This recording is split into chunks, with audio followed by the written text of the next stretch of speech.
Hey guys, it's Roland, and today I'll be teaching you how to Spotify. Today we'll be learning how to make playlists, how to manage a Spotify account, and how to advertise. Let's start now. Step 1, a concept. When making a concept, make sure you check previous playlists and themes so you don't accidentally copy them and make your Spotify repetitive. Make sure it appeals to outer audiences and not just yourself, because let's face it, we make playlists for ourselves a lot of the time and you don't want to just be really biased.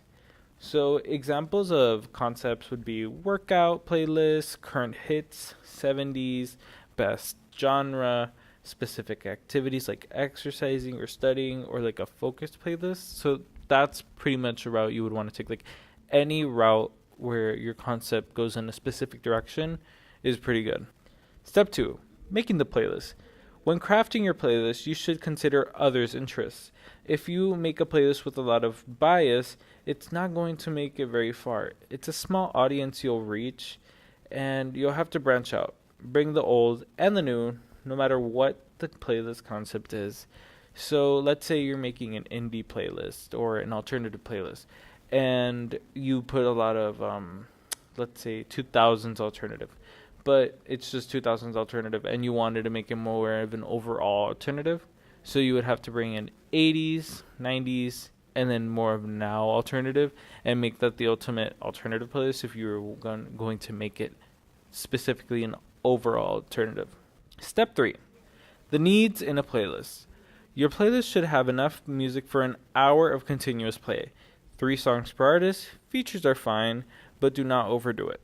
Listen to new and old artists and combine them to create a new experience for your audience.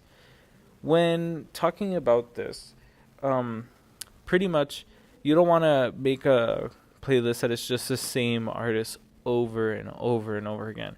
Like making an indie playlist and just putting Claro like on every single song. Like it would really make sense.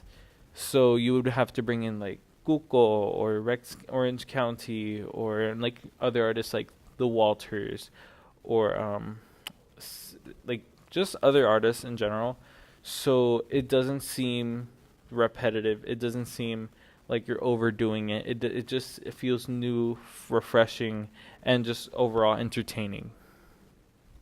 Step 4, publish. It's as easy as 1, 2, 3. Just publish and send it to your Instagram story or post it. On a lot of our stories on EPR, I use the Instagram stories share button on Spotify, and then it comes out on Instagram.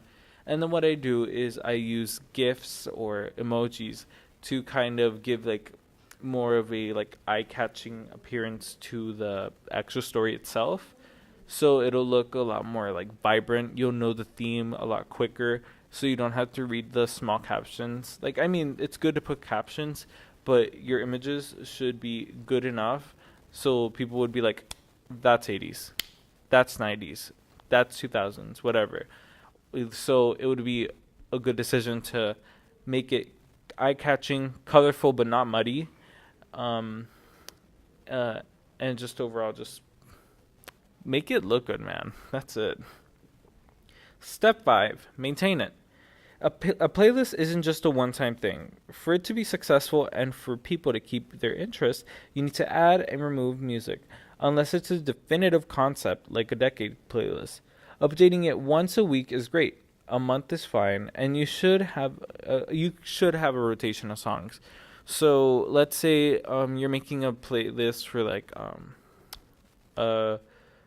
a specific artist. Let's say you're making one on Britney Spears, and you have about 50 songs in it, and you don't want it to be the same thing. Like, people are going to be like, oh, I like this Britney Spears playlist, but kind of hasn't changed in a while. So you would kind of want to bring in, like, let's say you don't have Circus on the playlist, but it's a really good Britney Spears song. So you would remove Circus and get rid of something like Oops, I Did It Again. So you would have a continuous flow of new music and old music kind of coming in. So you could have a schedule of it coming in and coming out, so it doesn't feel, so people can come back to it. Because obviously you don't want your audience to leave and go somewhere else.